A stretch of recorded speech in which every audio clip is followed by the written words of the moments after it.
آدمی گرینی با سرش فایرود میکنی گازان شدگی تو این اما اومد توقع اومد یا که فقط اومدگی گرینی شدگی میگن پیامبر اسلام درود بر او و آلش میفرماید حج عمره تا عمره دیگر کفارت گناهان میگردد و حج قبول گردیده پاداشش جز جنت دیگر چیزی نیست.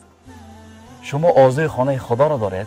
شرکت زمزم شما را با راحتی کامل و نرخ‌های موافق به حج عمره میبرند. ویزا، چیپتا و مهمانخانه، راهبردی با تجربه، خدمت رسانی با صفت، سفرهای انفرادی و گروهی. حال تماس گیرید و سفر مقدس خود را فرمایش دهید. سفرها از روسیه، تاجیکستان و ازبکستان. معلومات بیشتر را شما میتوانید از رقم‌هایی که در روی نوار است دسترس نمایید. اگر شما از نام دوستتان صدای امید مراجعت کردید حتما به شما تخفیف کرده و خدمت خوب میرسانند. آدمی گرینی با سرش فایرود میکنی گازان شدگی تو این اما اومد توقع اومد یا که فقط اومدگی گرینی شدگی میگن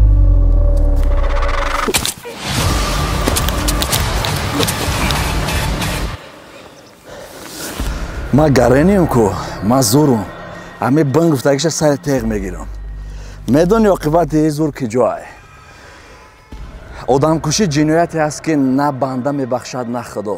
در کودکس جنایتی جمهوری تاجیکستان ماده 104 برای پیشگیری جنایت آدم کشی بررسی شده است که از 8 تا 15 از 15 تا 25 حتی یک عمره از آزادی محروم را در بر گرفته است.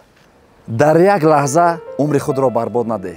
هر انسان میتواند در حالت خشم قرار گیرد ولی پیش از صادر کردن جنایت باید فکر کرد که همه ارزش دارد یا که نه. یک لحظه غفلت میتواند تمام حیات تو را نابود سازد. دست خونالود هرگز آرامی نمیگیرد. شخصی که یک انسان به قتل میرساند در زندگی آسوده نخواهد بود. قانون، وجدان، زندگی همیشه از دنبال او خواهد رفت. خون کسی را نریز که در قیامت دیگر از تو پرسیده نمی شود. هر جان را خدا داده است و تنها خدا حق گرفتن او را دارد. آیا میخواهی نزد خدا همچون قاتل پاسخگو باشی؟ غضب را با صبر بشکن نه با جنایت. اگر در حالت غضب قرار گرفتی آرام باش. نفس کش، کمتر از عاقبت کار خود فکر کن. تمام مشکلات را میتوان با آرامی حل کرد ولی با غضب، با خونریزی میتوان یک مشکلات نو ایجاد ساخت. برادر، با جای نیست کردن آدمان بدی را از قلبت نیست کن. آدم کشی این راه حل نیست. بدی را به نیکی جواب ده تا زندگی برایت نیک گردد. جانی را که نصیب زیستن است به قتل مخوان. هر انسان حق زندگی کردن دارد. شخصی که دست خونالود میبرد هم در دنیا هم در آخرت پشیمان خواهد شد. پیامبر درود بر او و آلش میفرماید روز قیامت اولین چیزی که داوری می شود این خون ریخته شده است. و جای دیگر میگوید کسی که یک شخص را میکشد گویا تمام انسانیت را کشته است. خداوند در قرآن کریم در آیت 32 سوره مائده میگوید کسی که شخصی را کشت گویا همه انسانیت را به قتل رسانده است.